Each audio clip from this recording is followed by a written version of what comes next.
That was the paradox of it. This is another ism that's backwards. Is the minute I could tell that story like I say it to you, is the minute it lost its grip on me. Similarly to when I accepted I was powerless alcohol lost its grip in me. I went from victim and trying to hide something to willing participant and saying, I choose to. I didn't choose to get raped, but I do choose to live with it and talk about it openly because it doesn't define me. And I do choose to understand that you or any listener here or anybody I told the story to could have whatever opinion they want of me. That's their business. Well, hello, friends of Bill W. and other friends. You have landed on Sober Speak.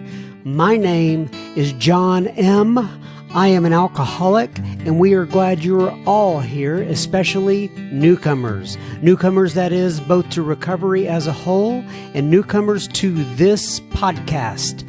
Sober Speak is a podcast about recovery centered around the 12 steps of Alcoholics Anonymous. My job here on Sober Speak is simple. My job is to provide a platform to the amazing stories of recovery all around us. Consider Sober Speak, if you will, your meeting between meetings. Please remember, we do not speak for AA or any 12-step community. We represent only ourselves. We are here to share our experience, strength, and hope with those who wish to come along for the ride. Take what you want and leave the rest at the curb for the trash man to pick up.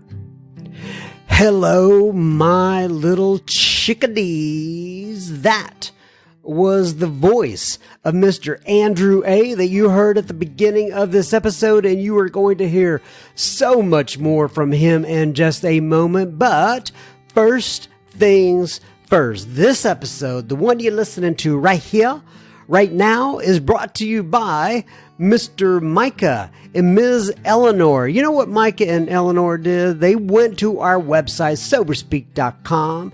They clicked on the donate tab and they made a contribution. Thank you so much, Micah and Eleanor, for your generosity. This episode is coming right out to you guys. As usual, we're going to let some of the other folks listen on in along with us, but this one is going out right to you guys. And I, John M., will be the chairperson for this meeting between meetings, and I am truly honored and privileged to serve all of you listening in. All right.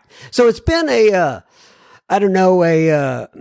rough couple of weeks here, only because I got sick, right? My family all got it. My son got it, then my daughter got the flu. Actually, I didn't get that. And then my wife got really sick, and then I got it on the tail end. And for those of you who are in the same boat, I feel for you. I really do.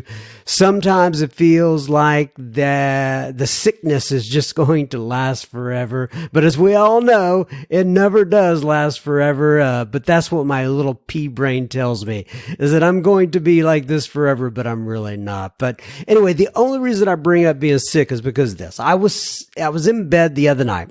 I had basically lost a lot of my voice, and I just wasn't feeling well. You know the thing. And I'm sitting there and I'm flipping through the TV stations trying to find just anything to watch to kind of take my mind off of what was going on. And I landed on this, I guess you call them documentaries or rockumentaries, is when you have a documentary about rock and roll. I think there's an actual term for that nowadays. Anyway, this rockumentary was about the making of the album Goodbye Yellow Brick Road by Elton John. And it kind of highlighted the working relationship between Elton John, the musician, obviously, and Bernie Taupin, who was his lyricist, and how they worked together. How they worked together was like lightning in a bottle. Basically what would happen, from my understanding of watching this the other night, is that Bernie Taupin would write down all the lyrics to the songs, like Goodbye Yellow Brick Road or whatever it was, and then he would hand those lyrics to Mr. Elton John, and Elton John would make a song out of it. So from there, I started thinking about their relationship and about how it was just the right time, and about how what great music they made. And then I started thinking about Bill Wilson and Dr. Bob Smith, and about how they too balanced each other out perfectly. You know, Bill Wilson was kind of the out front man, if you will, and Dr. Bob was kind of willing to keep a relatively low profile, and he wanted to keep the focus on simple things. And so from there, I started thinking about AA and how grateful I am for AA, about how this society has helped me to stay away from a drink a few 24 hours now by the grace of God. And because of that, I have been given breadth and depth and weight to my life. And, it has just added so much to my time here on earth. And then from that point, I started to think about all of you beautiful souls who are out there and how much I care for you and how over the moon grateful I am that God has connected all of us, not just me to you, but connecting all of us in so many meaningful ways. And so that was what was going through my mind as I was laying in bed the other night, considering all this. And then I started thinking about Dr. Bob and his farewell talk. And so I went and I looked it up. And by the way, if anybody wants to find this, all you got to look up is Dr. Bob's farewell talk. This was in, when was this? This was in 1950, July 30th, 1950. And this was Bob's remarks at the first International AA convention in Cleveland, Ohio. And by this time, Dr. Bob had been his health was in poor condition, I'll put it that way.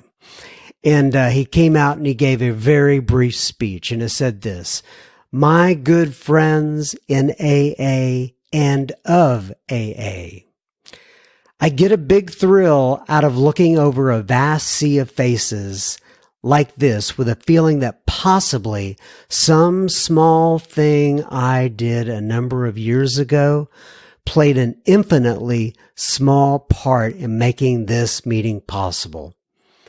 I also get quite a thrill when I think that we all had the same problem. We all did the same things. We all get the same results in proportion to our zeal and enthusiasm and stick-to-itiveness. If you will pardon the injection of a personal note at this time, let me say I have been in bed 5 of the last 7 months, and my strength hasn't returned as I would like. So my remarks of necessity will be very brief. There are 2 or 3 things that flashed into my mind on which it would be fitting to lay a little emphasis. One is the simplicity of our program. Let's not louse it up with Freudian complexes and things that are interesting to the scientific mind, but have very little to do with our actual AA work. Our 12 steps, when simmered down to the last, resolve themselves into the words, quote, love and service, unquote. We understand what love is, and we understand what service is. So let's bear those 2 things in mind. Let us also remember to guard that erring member of the tongue.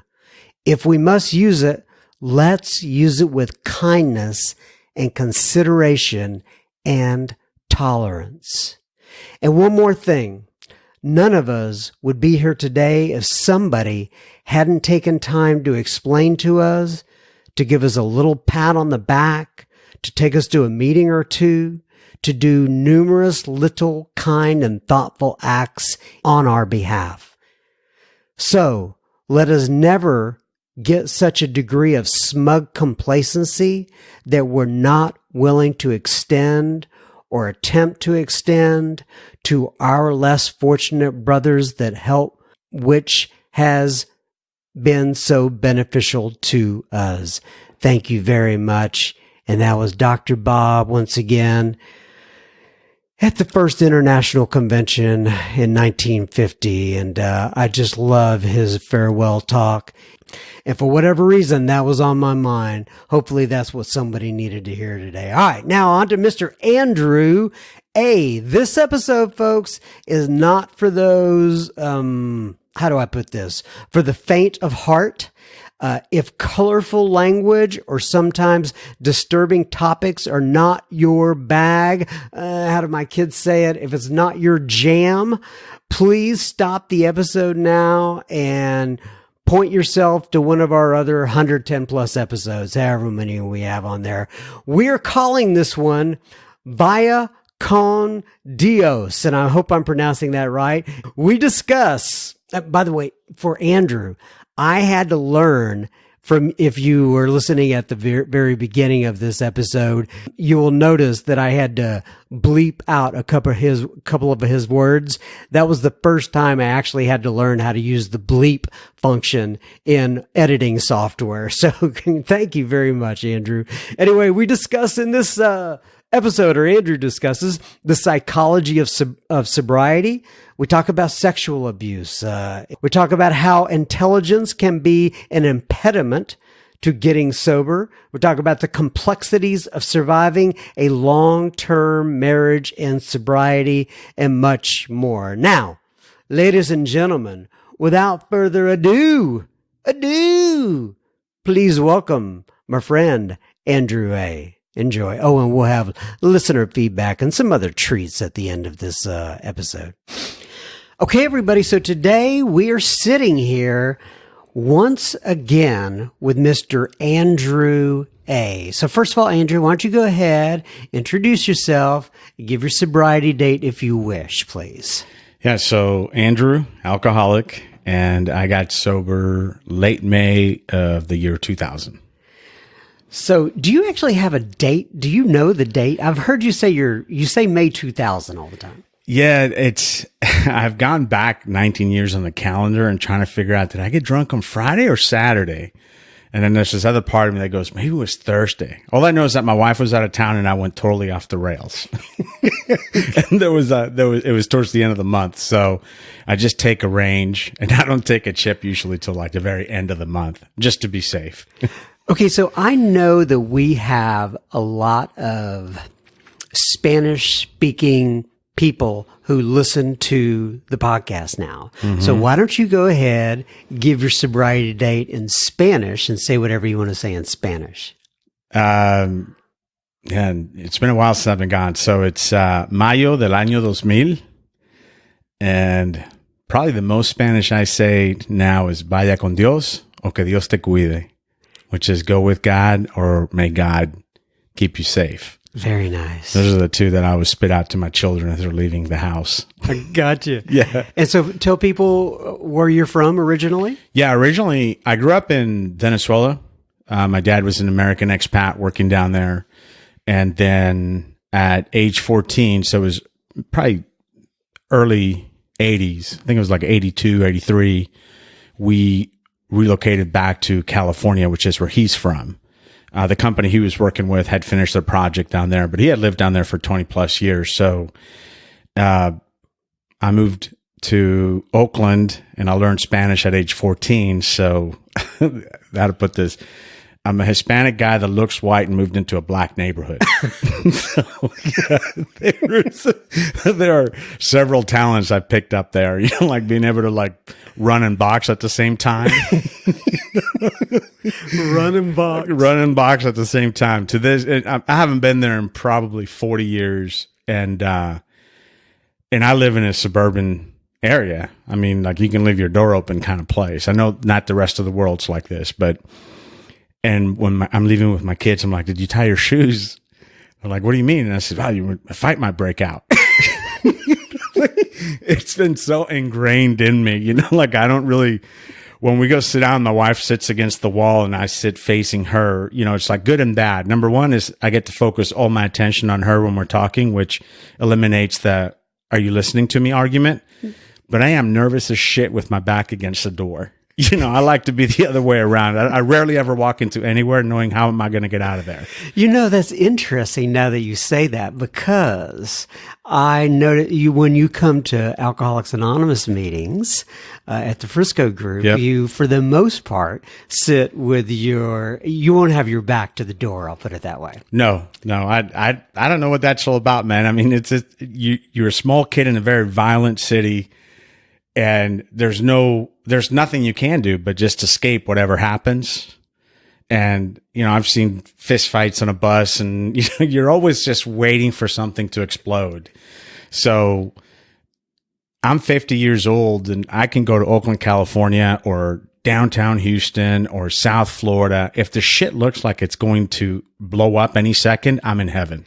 I am totally, my cortisol levels are heightened and my dopamine is kicking in, and we're like, this is fantastic. We might die any second. I get to downtown, any suburban area, and where there's traffic around a Target or a Walmart, and I'm pissed off as hell. It's totally backwards. I don't know why, but that's just how the wiring got done. Okay, so let me set this up just a little bit here. So we had Andrew on the podcast, and this is back on episode 12. Okay, so this was back at the very beginning. And the name of episode 12 is General Patton's View on Muffin Tops. So, I remember coming out of that thinking, what am I going to title this episode? And for whatever reason, between you and I talking about it is what we came up with. So why don't you, first of all, explain to people, and the reason that Andrew is back is because I've had several people multiple people after listening to that episode say, hey, when are you going to have that Andrew A guy back on? He is a hoot. Okay. So why don't you go ahead and explain to people why we called that episode General Patton's View on Muffin Tops? There was, I work with my committee quite a bit. Okay, explain your committee. Yeah, so for the most part, they have all been identified. There's a band of ninjas. We don't know them by name. They just show up whenever the hell they want.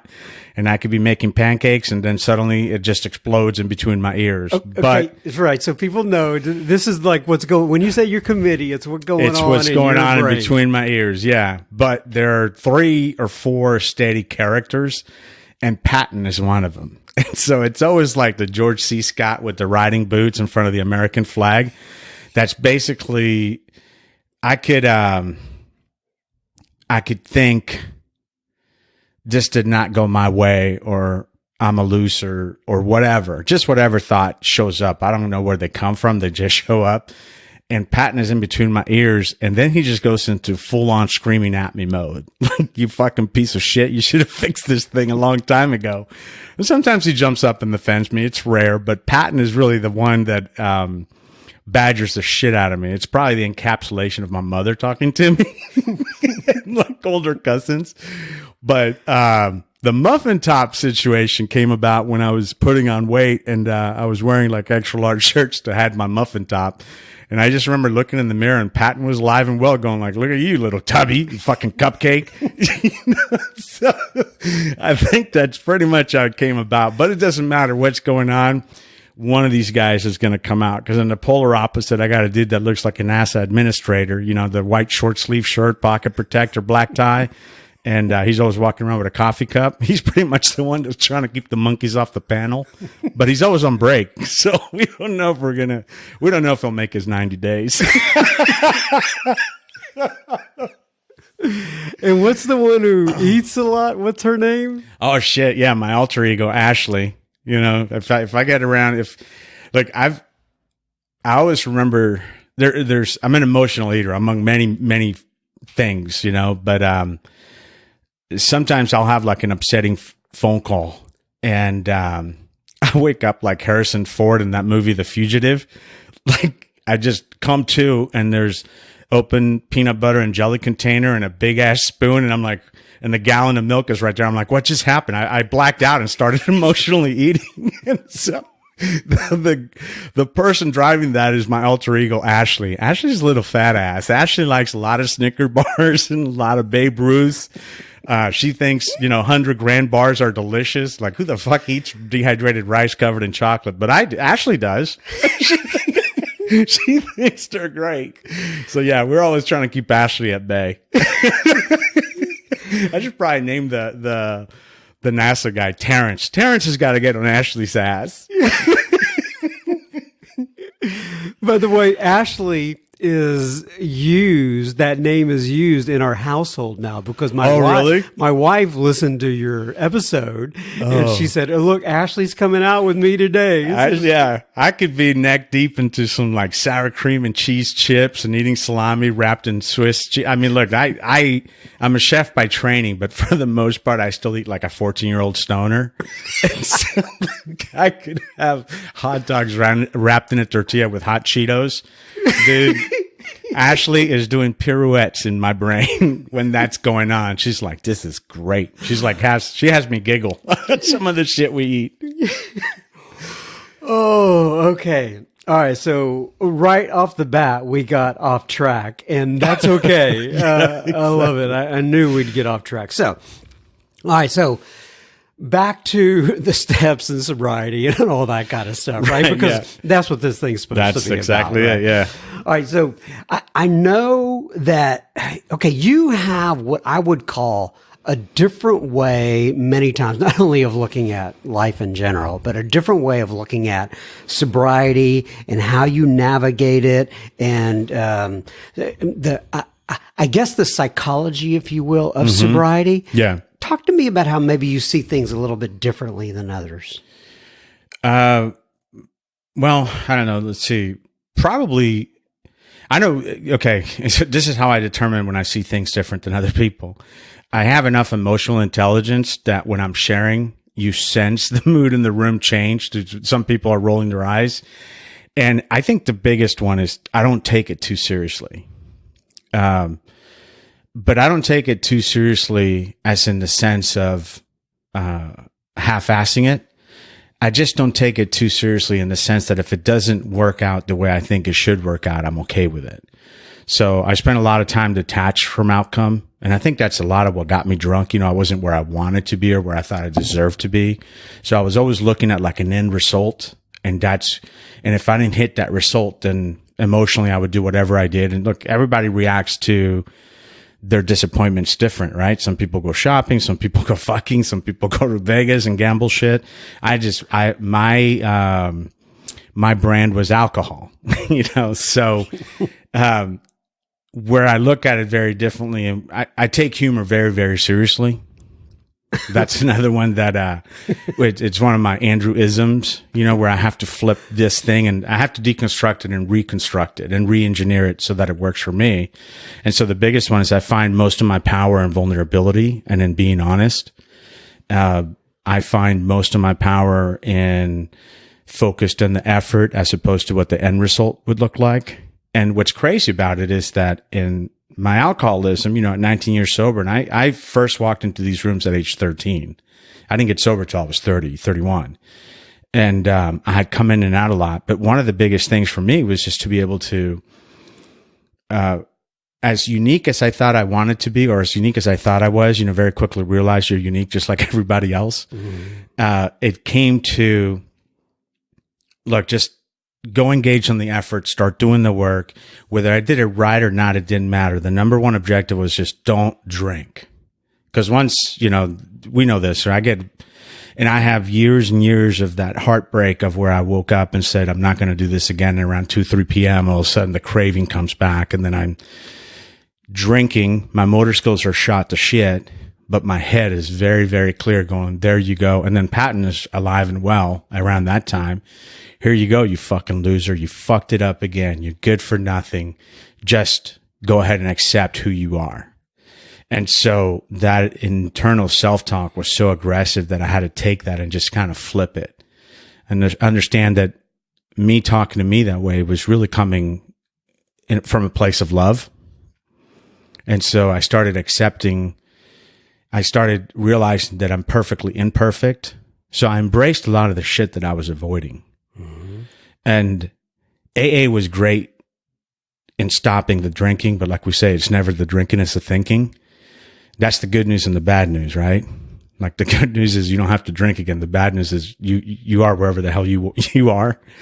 And then having to deal with that reality that I just wasn't processing information the way I needed to. And I understood the allergy. I understood different things, but the answer was not going to be good enough for me. I wanted to deconstruct it a little bit more and then flip it on its side. Mostly, this is the basis of it, but you know, the way I drank was always the same. And so I created a pattern. And when I started getting sober, I was still being drawn towards that pattern. So what got me to look internally quite a bit was to learn what the pattern was. And then number two, how do I break that pattern? So talk about that. Yeah. So when I would overindulge in alcohol, I knew two things about me. Around 3, 4 o'clock is when I really loved the craving. I wanted to be buzzing by sunset. And I also loved drinking on an empty stomach. The last time I knew that around 2 or 3 o'clock, that was my cycle. That's when I wanted to start getting drunk. And I hated drinking with a full stomach. So I joke about, I would go to Taco Bell every day at around 4 and look, for $5, you eat like you're royalty there. I'm not saying that, you know, and I would eat so much and get so full that the whole thought of alcohol was just a turnoff.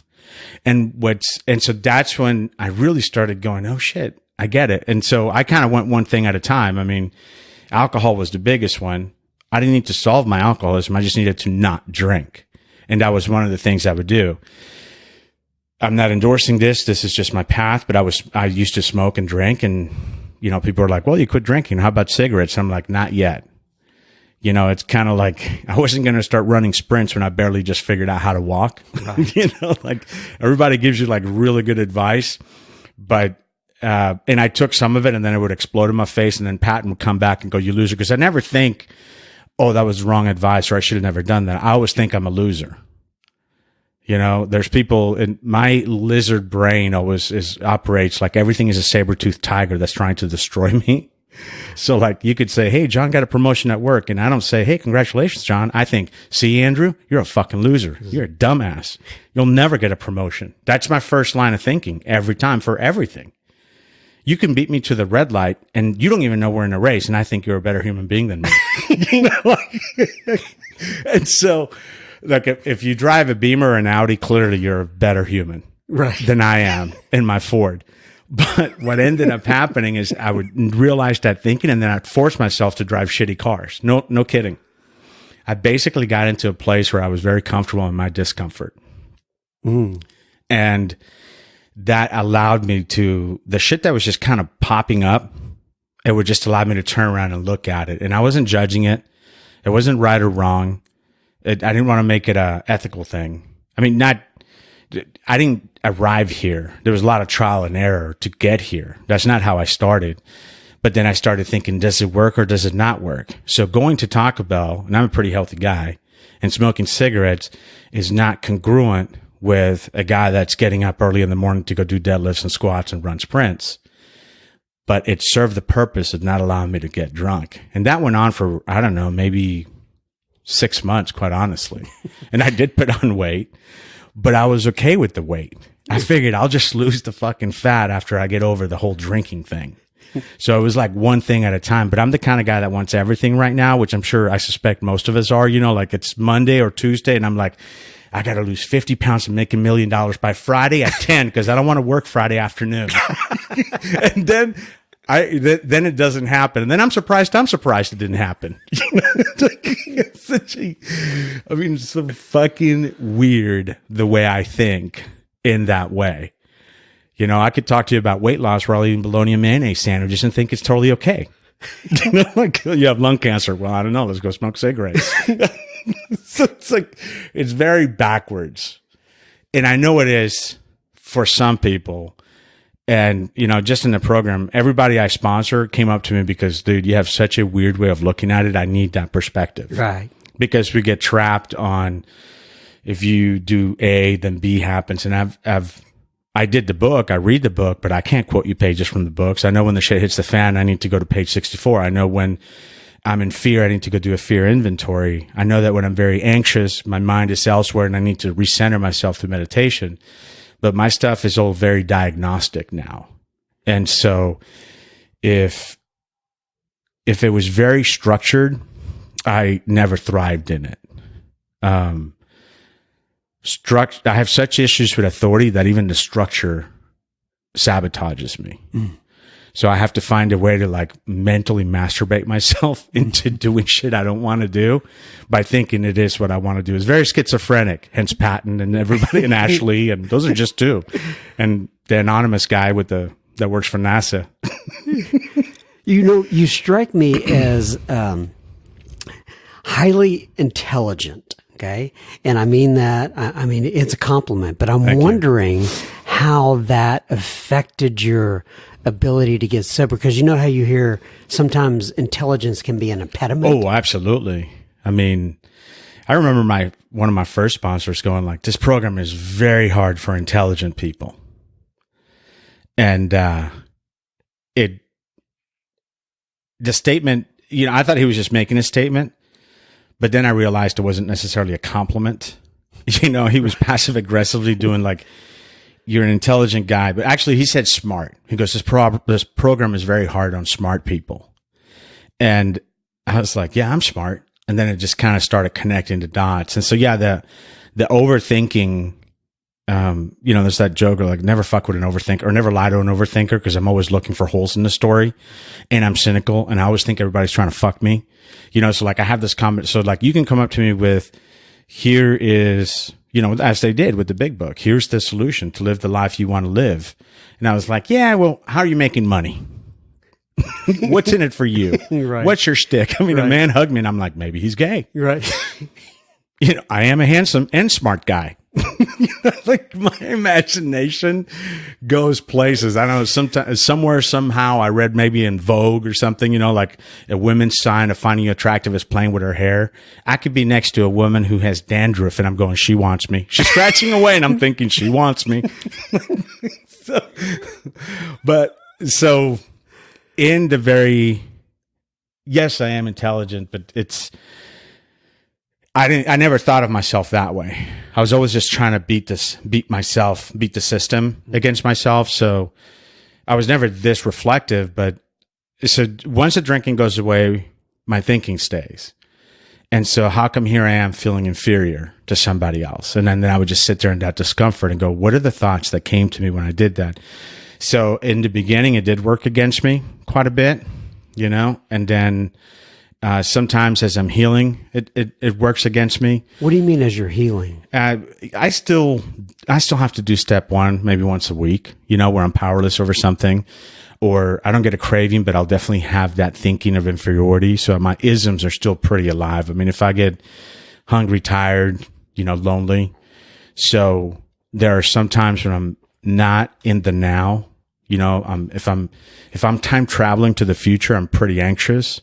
If I'm time traveling to the past, I get pretty depressed, all the things I could have done differently. And so these are just little things that I have to heal. So here's an example. I was moving some stuff in my office and I ran into my old military records. On a scale of 1 to 5, 5 being excellent, I consistently scored a 2.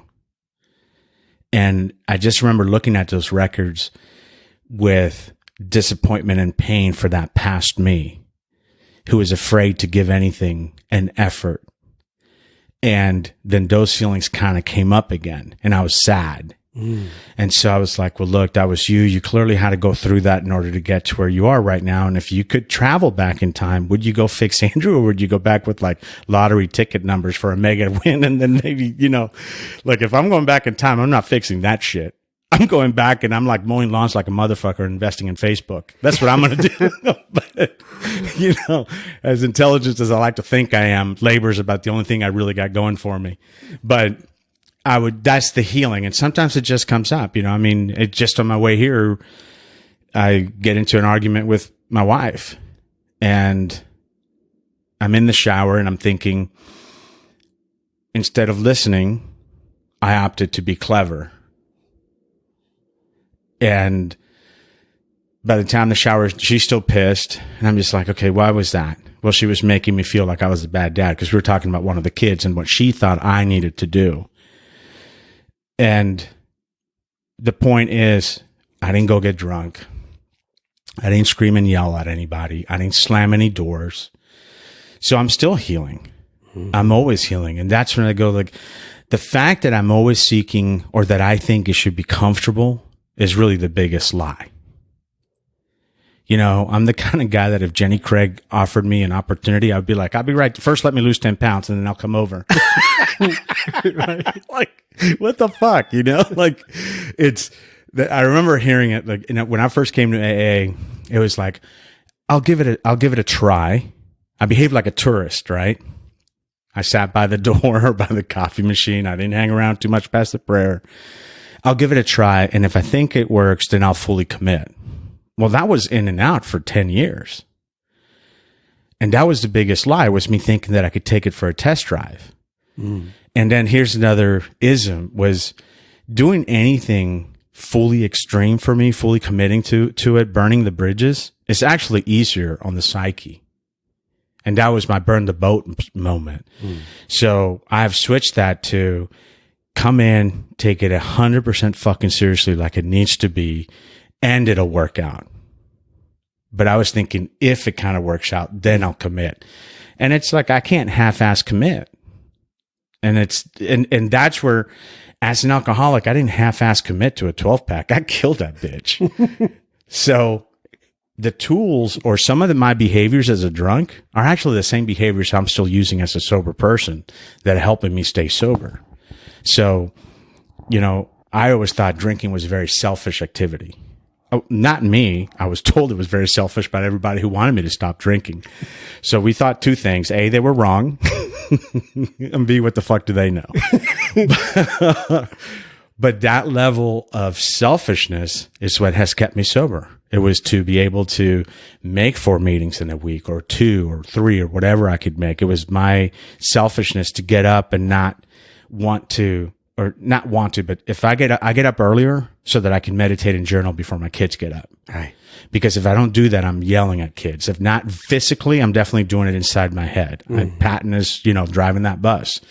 And so Patton's not a fucking nice fucker for me. I'm sure some people admire the shit out of him, but the way I've made him up in my mind, my imaginary friend, I like Ashley more than Patton. Anyway, so that level of intensity of just going all in selfish while I was drinking, it's the same thing. And here's the crazy thing. I remember hearing, like, if you only give sobriety half the effort you did to drinking, you'll be okay. And I was like, well, I love to half-ass shit anyway. And it was true. Yeah, I just made 3 meetings.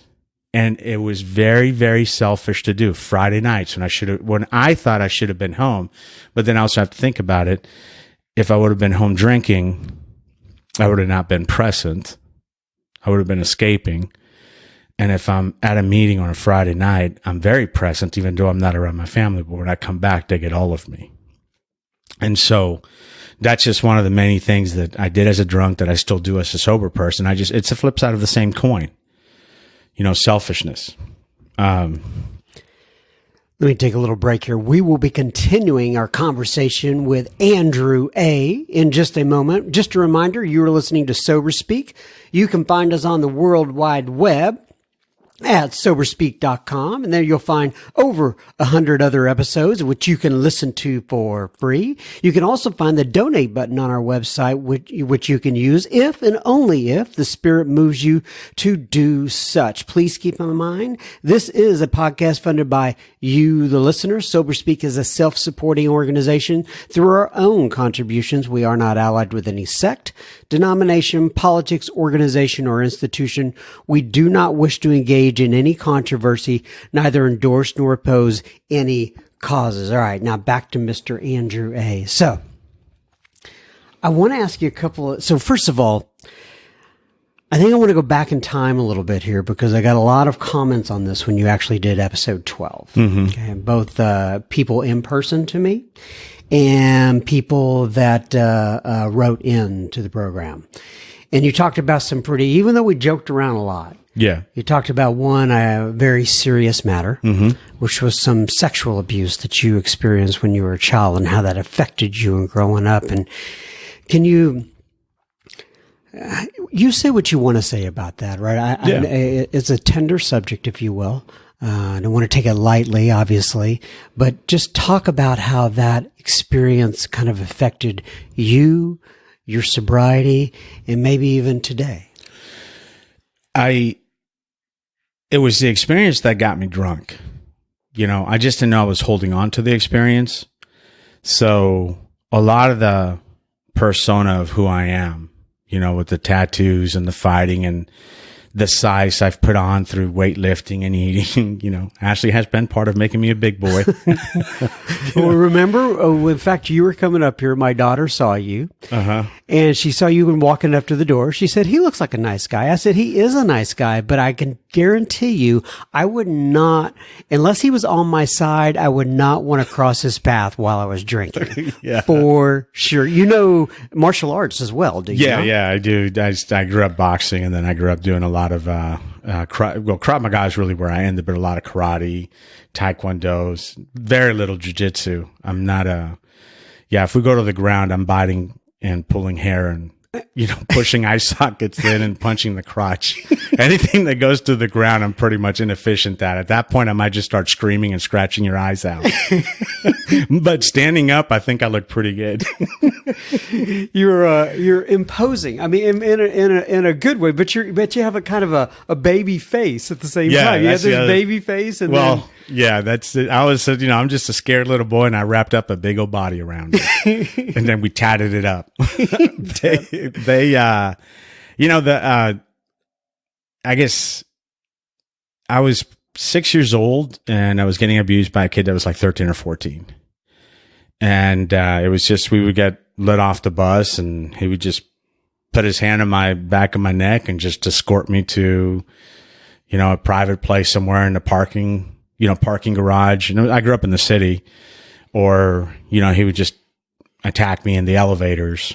And that part, it's confusing already, period, right? You're a little kid.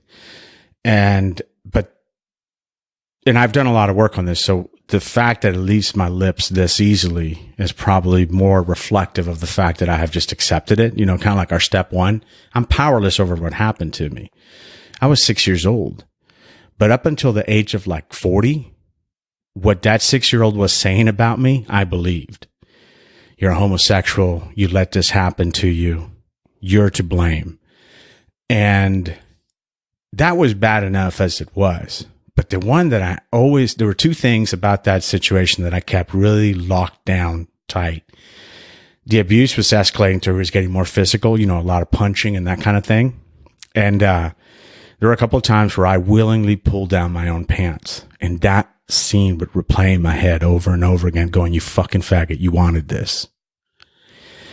And the second one was my mom heard about it, and she embarrassingly pulled me into the house, pulled down my pants, checked my rear, and then proceeded to fucking spank the shit out of me for letting it happen. So the way my therapist said it, he goes, the person I was supposed to be protecting you also you got re-victimized by the person that you're supposed to trust. And it would have been, and it was easy to transfer my anger back and forth between my fucking bitch of a mom and the fucking asshole this kid was. But through AA, through everything, you just kind of start processing it and just putting it where it is. But I remember my counselor, when this hit, we were talking about something. I can't remember what exactly she said. I flinched, and she said, "What happened? Where did you just go?" And I knew where I had gone, but I wasn't willing to put it on the table. And she pressed on, "Where did you go? You went somewhere. You just checked out." And I told her, but not to the degree like I'm telling you. It was just I was like, well, I might have been sexually abused as a kid, but it wasn't anything major. I was still trying to protect whatever I was trying to protect. I just didn't know. It was just a very serious secret. And we worked through it for a long time.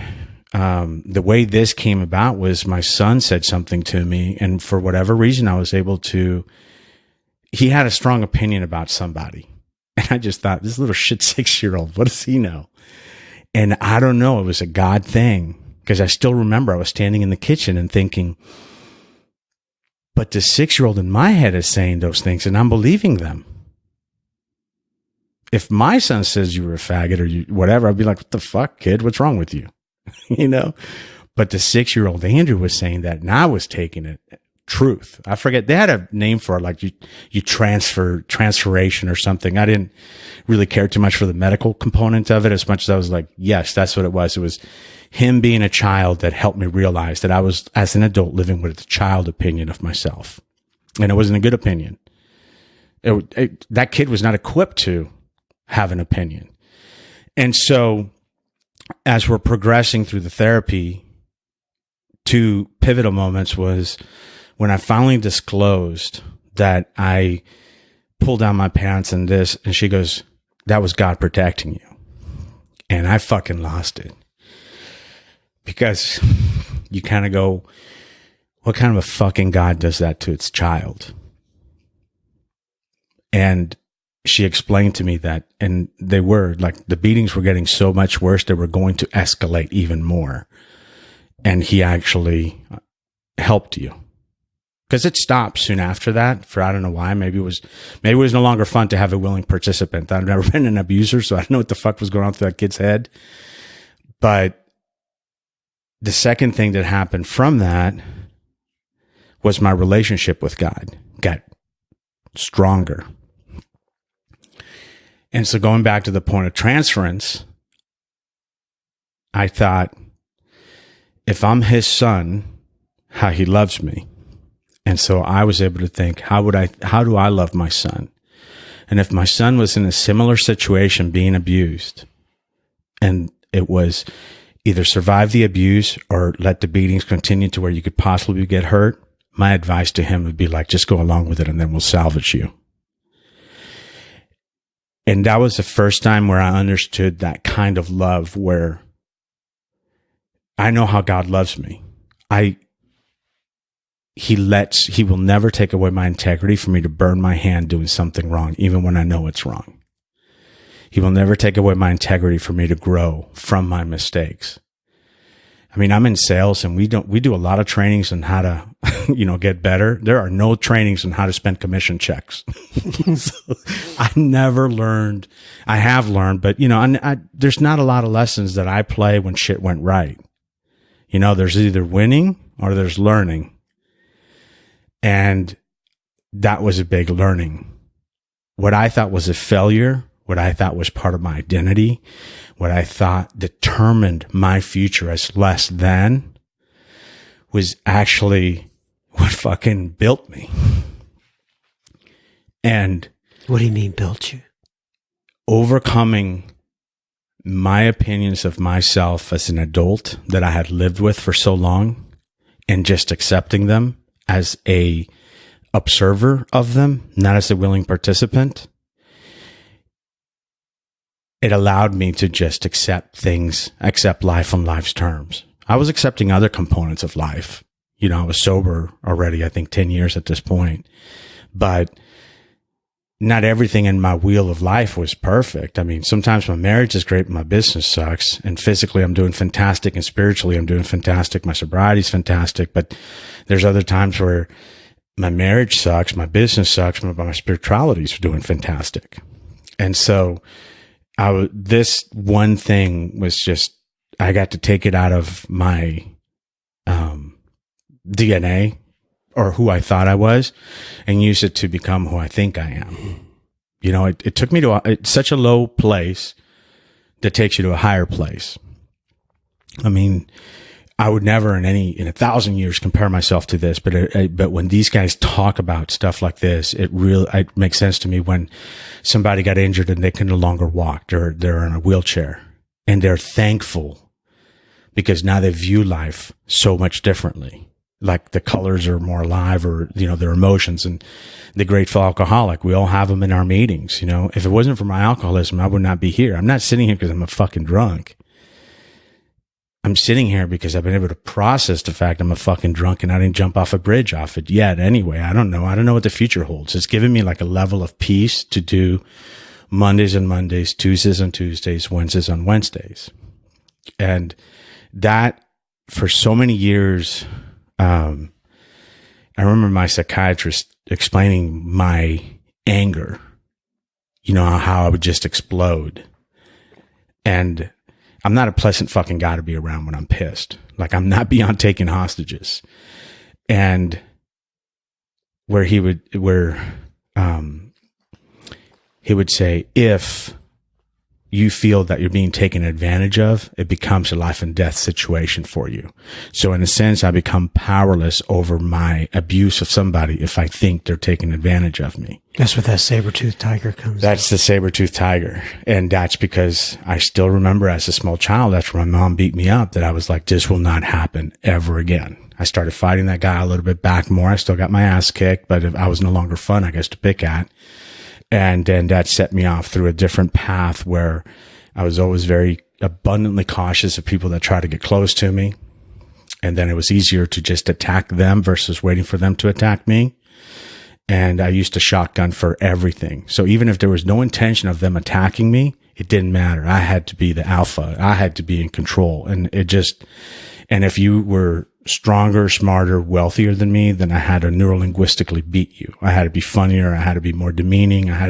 So I went into this world where I was always telling myself stories that made me better than somebody else. Now, the more I read, the more I got educated, the more meetings I went to AA, then I realized everybody's doing this. Everybody's scared as fuck. Yeah, everybody's making it up as they go along. The older I get, the more I realize nobody really fucking knows what they're doing, man. We're just winging it. I mean, my first kid is like still pissed off I spanked her and is angry at her 13-year-old sister who goes, well, he learned a lesson on your ass. We didn't change her attitude. She's still a little dick. Whether we hit her or not, this is what we got. And so then I was able to just kind of that one among many, just another clown in the clown car. So I stopped trying to identify who I was by putting others down. And I just kind of wanted to surrender. And that was the paradox of it. This is another ism that's backwards. Is the minute I could tell that story, like I say it to you, is the minute it lost its grip on me. Similarly to when I accepted I was powerless alcohol lost its grip in me. I went from victim and trying to hide something to willing participant and saying, I choose to.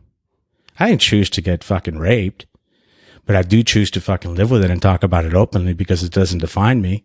And I do choose to understand that you or any listener here or anybody I told the story to could have whatever opinion they want of me. That's their business.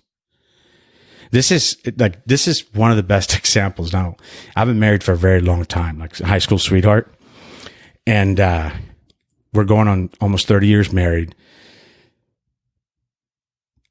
She's making coffee.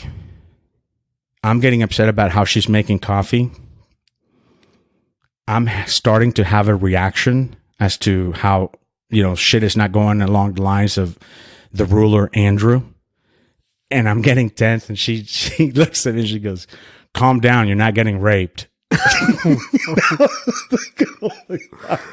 think the minute it left her lips, she was horrified. She went there and I started laughing. And I knew I had healed when I laughed, but it was the best pattern interrupt, I realized things weren't going my way. I felt I was being taken advantage of. I don't know what fantasy goes on in my head. It's almost like pieces start falling together. I mean, my neurons have years of wiring and firing a pattern.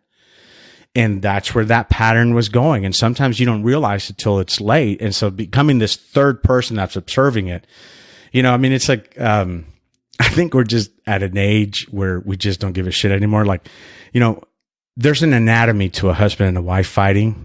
And, she's going to say this, and especially if you've been around each other. And then I'm going to say this. And then she'll probably bring up my grandparents. And then I'm going to fucking bring up her fucking grandparents. And then she's going to say how I fucked up the boy. And then I'm going to bring up how she wrecked that car. And, there's a dance, there's a pattern. And I remember we got into a fight once, and she pretty much just went for the jugular, like, you don't make enough money to support your family and you have a small dick. I started laughing, go like, there was no fight foreplay, babe. You can't just go there. It was like, we're supposed to be fighting at 20%. What is this bullshit? She was like that. But anyway, I laugh at this shit now. Like, I have, for whatever reason, through my alcoholism, my abuse, and everything I've been training myself to do, I perform so much better under pressure now than I ever did before. Before, I would kick it off me like you see somebody trying to kick the covers off them. I wanted nothing that caused me stress. And the minute I dealt with what I thought was the stress I was trying to hide was the minute I was okay with the stress. And I mean, these fights happen, and you just laugh, and they don't determine who I am as a human being. They just determine what happened in that thin slice of time where that happened. And I never know what the hell's going on with her or somebody else. I mean, I'm not saying I'm not conscious of it, but I'm saying that because of my AAism, I don't know what's bothering her. And it's easy for me to attack you from my perspective, but I don't want to do that anymore. I used to be the kind of guy that if you cut me off, I was like, maybe you got to take a piss. I don't know what your problem is. But there's episodes where you cut me off and I'm like, okay, we're going NASCAR right now. I'm going to be drafting off your ass. Because don't you know who you just disrespected? So and then sometimes that it rarely ever goes past a minute, honestly, because there's now this other character in my head that looks like the dude, that's Jesus. And he's like, he doesn't say anything. He just kind of manages me through the looks, like eyebrow movements, like, dude. And I'm like, yeah, you're right. Sorry. I communicate with him the least. He's probably my favorite. He's the no plan is the plan. As much as I wanted to prepare for this, I spent my drive here praying. And I love driving. I love my time alone. I am the least lonely when I'm isolated. And I was like, I'll just take city streets up here. And I could have. I enjoy that. I enjoy getting lost in neighborhoods, whatever. But AA, the big book, my thinking is like Google Maps. I don't need the stress of showing up here late. So I had to take directions. And I let the fucking dude put me on toll roads and do whatever he's got to do to get me here on time. And so the objective was to get here level-headed, not to come tearing through your front door pissed off because I decided to take city streets and I'm driving with the map on my lap, and do I turn right? Do I turn left? I mean, it's not like I'm Columbus. The shit says north, but I have no fucking idea what that means. I'm Columbus. Like when I navigate this shit. So it's just, you surrender into the process. And that's the fastest way I stay stronger. I mean, I remember saying this, not everybody who surrenders wins. And going back to my joke about fighting on the ground, I have had guys 30, 40 pounds lighter than me, dry humping the shit out of me on the mat. My strength, my brawn, my ability to fight means nothing when you're dealing with somebody that's behaving like a wet blanket on top of you and they're slowly setting up their next move. And that is one of the best lessons I ever learned. And just like, you can't force it. You have to flow into it. And when I force things, I'm always thinking about what the end result would look like. So being a sober member of AA would suck if I started projecting forward and going, how am I going to be around alcohol when my daughter gets married? If I know I'm going to die, do I go get drunk? I've always enjoyed getting drunk. I love the way it used to make me feel. I haven't forgotten that feeling. Wayne Dyer always said it, like, the point of dancing is not where you end up on the dance floor. It's to enjoy dancing. Right. And so I'm always going, when I'm forcing it, I'm very uncomfortable in my own skin. I'm looking for whatever the outcome could be. But when I go into flow, where I just go, okay, God, you're driving this fucking thing, then everything works out. I get to be right here, real present. Sometimes, you do Mondays on Mondays, Tuesdays on Tuesdays. Sometimes you do 12:01 at 12:01, and we'll deal with 12:02 when 12:02 shows up.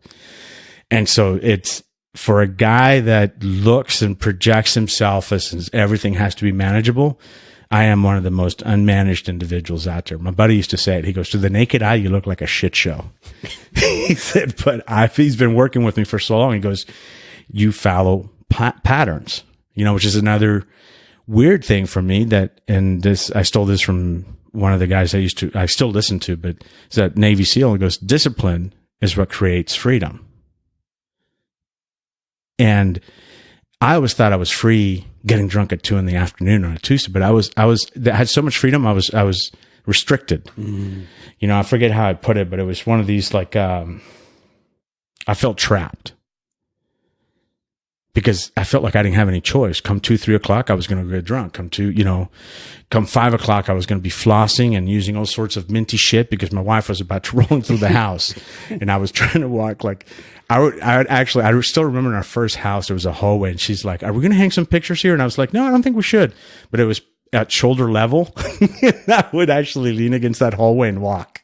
And I'm like, I don't need to knock over pictures too while I'm at it. And, but when I got into a pattern of making my 3-4 meetings a day and I found the ones that worked for me and I stuck with them. When I got into the pattern that when I wake up, I usually go right into a meditation. I'll go into some journaling. I have to work out before 10.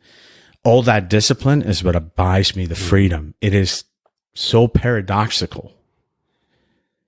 You know, it's like surrendering to get your power and all that other stuff. And so half the time I'm thinking everything I've been taught is wrong. I feel like George Costanza in Opposite Day. I told my boss to fuck off and he gave me a raise. Right. You know, like it's that weird. And sometimes being the observer, you're sitting back and like, I can't believe that worked. You know, I was made a job offer and I almost looked over my shoulder like, now you know who I am, right? Like I barely ever want to wear pants and socks. Why are you offering me a position here? Oh, we would like for you to, and that's leadership? Holy shit. What did I do that made you think I was a leader? But that's what ends up happening to me is just that I behave genuinely who I am, which is, it's not as hard as I'd like to think it is. Once I was able to detach, once I was able to just my self-concept is like, you are who you are, how you are. And what John thinks of me is none of my business. I could think and I can write down everything I want to say, but every conversation of mine starts with quietly, God speak through me. Mm-hmm. Now, God has got a fantastic sense of humor and a dirty fucking mouth, by the way. I hear. By the way, I do want you to know I am forced by the podcast gods to mark particular episodes explicit if there is particular language. I think I've done 1 or 2 other episodes that I have, and you're one of them. Explicit, yeah. This is going to be a third one. I used to talk nationally, and I remember being in Cleveland, and when everybody was coming in, and I would do sales training, they had what looked like a non-disclosure, like an NDA, but it was really you sign this. Andrew talks off color. If you're going to be offended, don't sign this. Just leave the room. But if you sign this, and Andrew starts doing Andrew, and you get upset, we're going to show you what you signed. and that worked out beautifully. Because I would always tell people, I was like, I had a talk the other day, and I said shit 3 times, and I almost like high-fived myself where I broke my elbow. I was like, that's pretty damn good, dude. And then still somebody was like, I didn't appreciate you saying shit. And I was like, well, you're not going to appreciate what I'm thinking right now. It ends with off or you, your choice. All right, so one last thing I do want you to, once in a meeting, I heard you share, and somebody in the room shared about a functioning alcoholic. And then you brought up that, I think it's a Robin Williams quote. Oh, yeah. A functional alcoholic is like a paraplegic stripper. You can do it. You're just not that good at it. A functioning alcoholic is like a paraplegic stripper. You can do it. You're just not that good at it. Or you're not as good as the other girls, yeah, right? Exactly. Yeah, I thought, functioning alcoholic, I still kept both of my restaurants and, my 4-door sedan and my junior executive haircut. We ate 3 meals a day. Nobody starved, but I was not functional at all. At all. Oh, Andrew, I always enjoy spending time with you. I never exactly know what to say at the end when I'm talking to Andrew. We don't even know what was going to come out of my lips, man. Right. I'm just channeling this shit. I know I had a few bullet points of some things I wanted to talk to you about, but I don't even think we got to them. And you never know exactly where this is going to go. But that's I love the spontaneity behind it. I mean, I think it's fantastic. All right, here's page 164 from the big book of Alcoholics Anonymous. It says, abandon yourself to God as you understand God. Admit your faults to Him and to your fellows. Clear away the wreckage of your past. Give freely of what you find and join us. We shall be with you in the fellowship of the Spirit. And you will surely meet some of us, such as me and Andrew, as you trudge the road of happy destiny. May God bless you and keep you until then. Keep coming back. It works if you work it. Andrew, once again, thank you so much for coming over today to record your story. No, my pleasure, man. Vaya con Dios, motherfuckers. Yeah, there you go. Say whatever. Say whatever you want to say in Spanish. Vaya con Dios, motherfuckers. Yeah, I guess you did it. So I understand the motherfuckers, but what is the rest Go of with it? God. Go with God. Oh, yeah, Yeah. Here's the whole episode in 3 words. Yield, motherfucker. Yield. Gotcha. Okay, I love it. I may have to put some of that in the title of this episode. We'll talk about this afterwards. Yeah. Adios, everybody. Vaya con Dios, everybody. Oh, everybody. Is that Todos? Todos? Am I correct on that? Or is that Todos? Vaya con Dios. But you get the idea. Vaya con Dios, everybody. Todos. I sure hope you enjoyed that. I really did enjoy spending time with Andrew. If you want to get a message to Andrew, or for that fact, any of the other speakers, send me an email to John, John, at soberspeak.com, and I will be sure to pass along the information. If you are not following me, actually, I should say, I explained all that on last week's episode. If you're not following us on Instagram, I'm at @SoberSpeak, all one word. We would love to have you follow us there. If you are not in the super secret Facebook group and you would like to be part of that organization, please send me your email, send me your email to John, John, at soberspeak.com, and give me your email that is associated with your Facebook account, and we will send you an invite and get you into the group. All right, now on to a little bit of listener feedback, sober feedback. I'm still playing around with that when I want to call that long term. You think I would settle on something. And for those of you who are new to this, just forget what I said. I've been struggling with what to call that for a long time. Anyway, Janet writes in, excuse me. She did not clear her throat before she started writing. That was just me. And Jenna says, I live in Wichita, Kansas, and I have been sober since November 4th of 2000. I love, in all capital words, recovery. The 12 steps and the traditions have taught me how to live life, accept what I cannot change, and change what I can. I was told years ago that I would come off that new recovery high, but I never have. Well, good for you. Each day is a gift, and that's why we call it the quote present, unquote.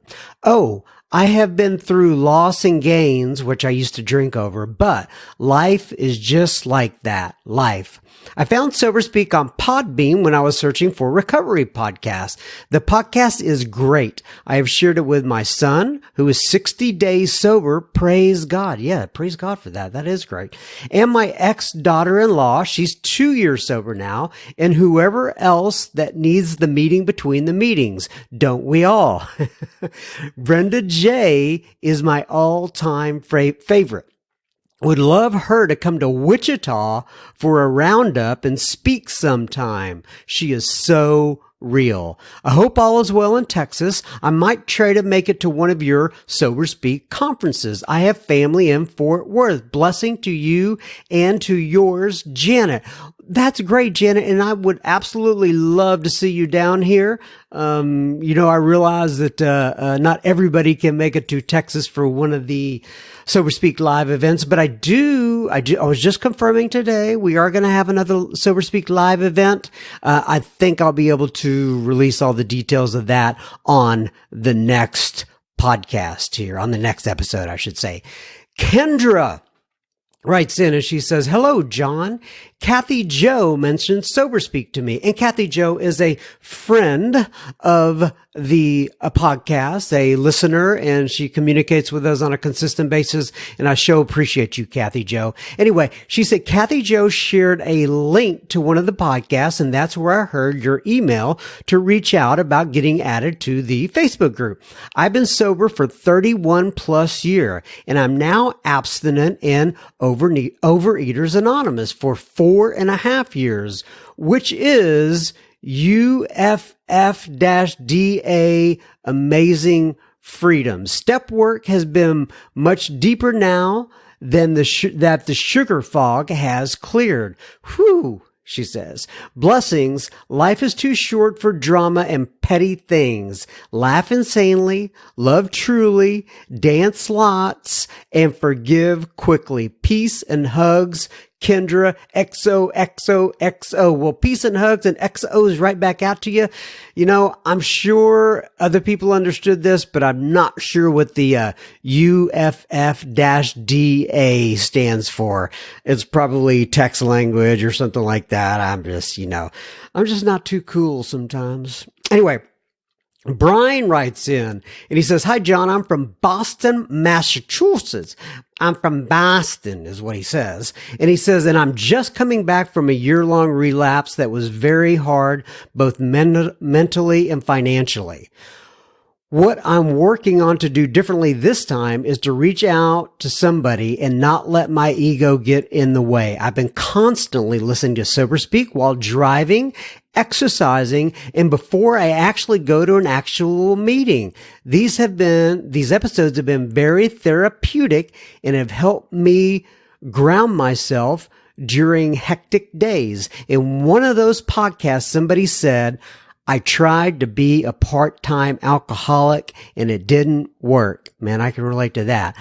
I couldn't have related anymore. Thank you so much for what you do, my friend. Best wishes, Brian T. Well, Mr. Brian T. from Boston, that it was a wicked good email that you sent there. Wicked. That's wicked. Anyway, and I so appreciate you writing in, and I'm so glad you're on the right track. And I'm so glad that this little puny podcast of mine can help to be a part of your recovery journey. I sure do appreciate it. Jen writes in and Jen says, "Good morning and happy Tuesday." Well, good morning to you. It's not really morning for me while I'm writing this, but I get the idea. When you wrote in, it was morning and it was a Tuesday. She says, "I have been listening to your podcast for the past few weeks and love it," in all capital letters and 5 exclamation points.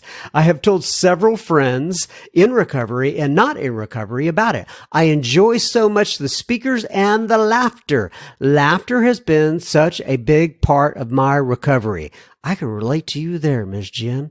"I want to join the super secret Facebook group, but the email associated with my Facebook group is not the one I use. Can you send me an invite to this email account? Thank you for all what you are doing." And there's 1, 2, 3, 4, 5, 6, 7, 8, 9 exclamation points. That is such an emphatic thank you for what you're doing. And that goes right back out to you for listening, Miss Jen. Anyway, she says, "I thoroughly enjoy the podcast and I listen every day, Jen." Well, I don't think it's going to work. I don't know why it is, but you have to have the email associated with your Facebook account in order to make these things work. But such is life. We will get somehow, some way, we'll get you into that super secret Facebook group. I know that this happens sometimes. If you go out and you like the public page, it gives me an option to invite people who have who have liked the public page. So the Sober Speak page, that is. So that may work. Anyway, we'll try it. We'll get you in there. Maureen writes in. She says, "Hi, John. I'm writing to let you know I'm a huge fan of your podcast." Well, this is our podcast, but I get it, Maureen. "I'm from a little town, Rockaway, New Jersey. Rockaway, baby, on the treetop. Rockaway, New Jersey, and the cradle will drop."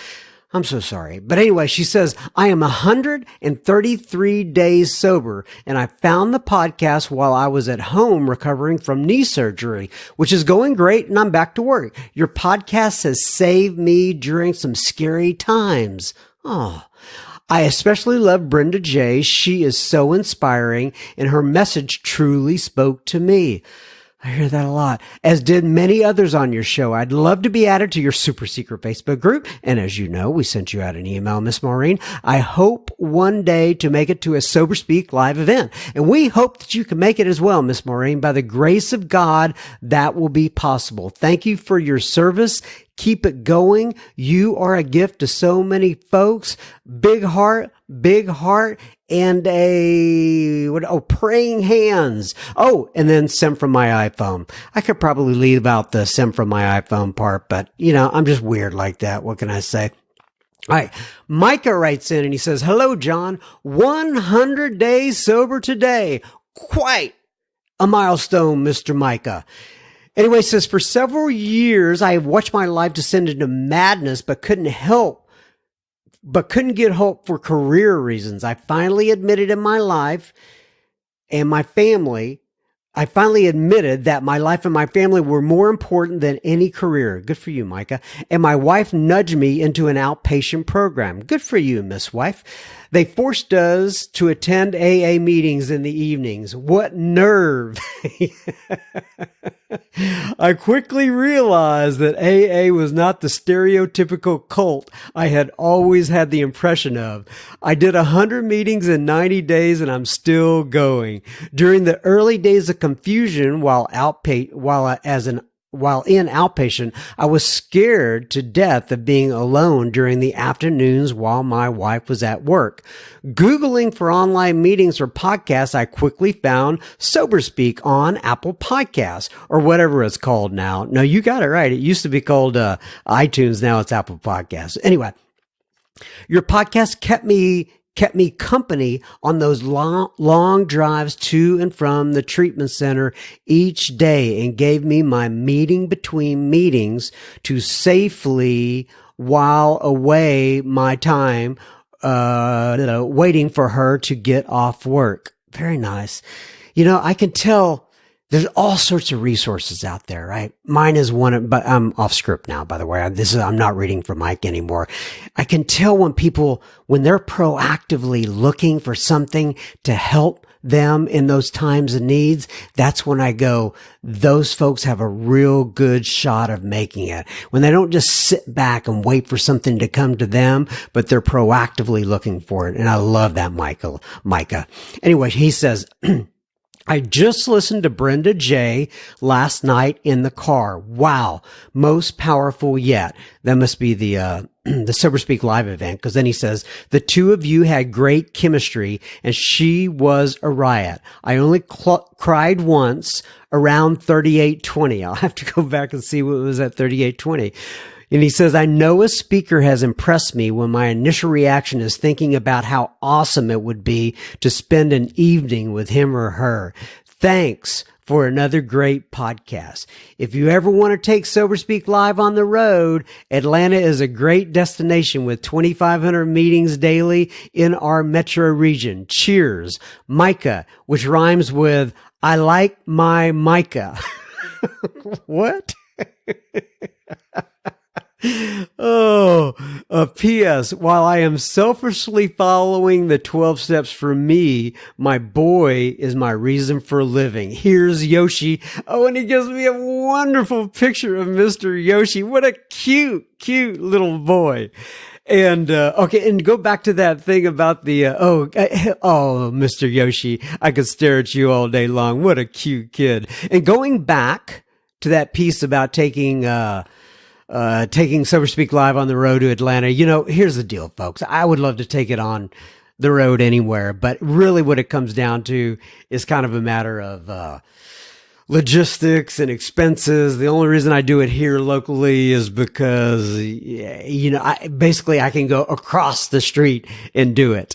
And, so anyway, but I appreciate the sentiment. Who knows? Someday maybe we will get to take a little Sober Speak live on the road for you people out there. And I would love to do that. And then you got to have a speaker, right? A lot of the speakers that I know are local, but, we can always get good speakers. Anyway, Johnny writes in on the IG. When I say on the IG, I mean on the Instagram for you non-cool people who may not know what that is. And he says, "Hey, John M., I'm listening to you today while I work. Going strong, staying connected to the source, ! And the source, I'm sure what he's talking about, is the God of his understanding.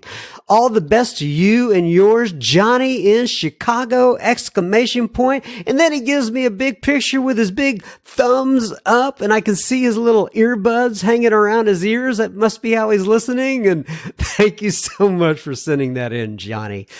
Andrew writes in on the IG as well, and he says, "Thank you for the cast." For you uncool folks, that's podcast. He says, "I can't put into words how it helps, and yet I'm sure you understand." Thank you, Andrew. That is just so fantastic for you to say. I really appreciate it. Lando writes in on the IG as well, and he says, "Love your podcast. Big thumbs up. Keeps me centered throughout the day." All right. Thank you, Mr. Lando. Hope I'm pronouncing your name right. Yeah, it's got to be Lando, right? Anyway, Lando. What else could it be? Nonetheless, everybody, that, boys and girls, wraps up another episode of Sober Speak. Once again, I'm doing big namaste hands and bowing to you people. Thank you so much for writing in. Thank you for all the listener feedback. I listen to a lot of podcasts. They don't get this kind of feedback. And that just means that you and I have a community together, and I'm glad we can all support each other. And folks, you help keep me sober a day at a time, and I'm so thankful for that. All right. God bless you. That's it. Hopefully we'll be back next week. I always say it's 1 week at a time. We'll take it. I'll see what happens then. Okay. God bless all of you. Love you.